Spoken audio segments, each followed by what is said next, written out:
Paroisse Sainte-Cécile des Deux-Plateaux à Cocody, des prières, des chants d'adoration et de louanges, ambiance festive similaire à Notre-Dame du Perpétuel Secours, Trècheville. Dans plusieurs communes du district, les fidèles chrétiens commémorent ainsi la naissance de Jésus-Christ.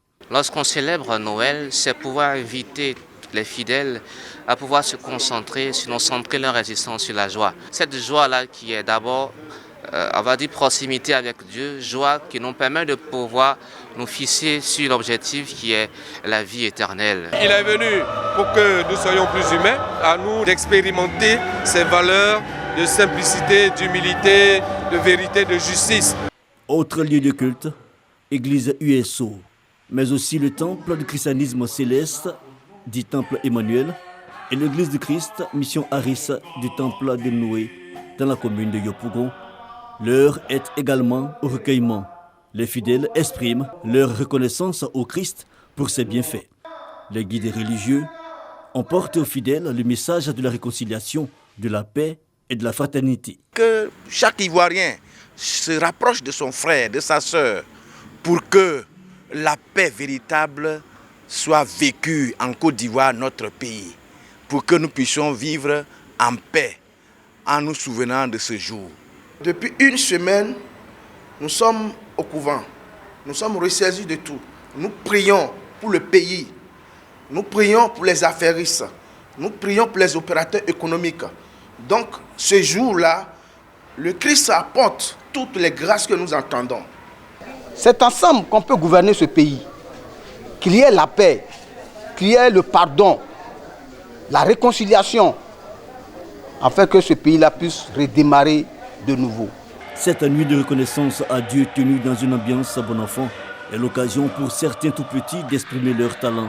Lecture des Saintes Écritures, poèmes, ballets et processions. Menu de choix pour cette célébration du réveillon de Noël.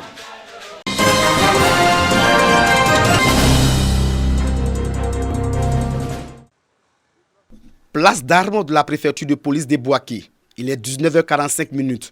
Le commandant de la 3e région militaire et le préfet de police donnent les dernières instructions aux troupes avant leur déploiement pour la sécurisation du réveillon de Noël. Ce rassemblement des éléments de l'armée, de la gendarmerie et la police nationale marque ainsi le lancement officiel de l'opération Mirador dans la région de Gbeke. Un dispositif sécuritaire de l'état-major des armées qui vise à sécuriser la période des fêtes de fin d'année partout en Côte d'Ivoire. Nous devons faire en sorte que les populations vaquent à leurs occupations. Les populations fêtent normalement aujourd'hui jusqu'au 31. Je voudrais à cet effet vous demander d'être professionnels comme vous l'avez toujours été, de faire en sorte que tout fait, même minime, soit rapporté à la hiérarchie. À Bouaké, dans le cadre de l'opération Mirador 2021, l'accent est mis sur les agglomérations, les voies de communication interurbaines et les sites stratégiques de la commune. Les espaces de réjouissance, les lieux de culte et de grands rassemblements ainsi que les sites d'attraction sont investis par les éléments des forces de défense et de sécurité.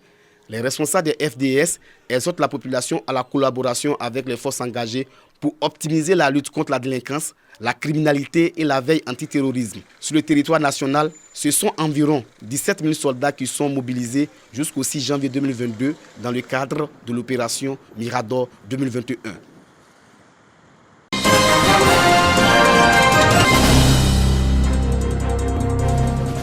La forêt du Banco, un atout à valoriser.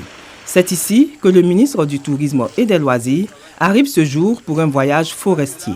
Le ministère souhaite valoriser ce massif forestier par la mise en place d'un schéma d'accueil des publics, notamment à travers la pratique de la randonnée. Une animation particulière a régné dans les bois durant cette journée, avec un feu de camp, un barbecue et des prestations d'artistes. Au début, c'était un parc périurbain, mais avec le développement de la ville de ces dernières années, aujourd'hui, la forêt se trouve en plein milieu d'Abidjan. Beaucoup d'animaux au sein du parc national du Banco. On a une famille de chimpanzés d'environ 30 individus.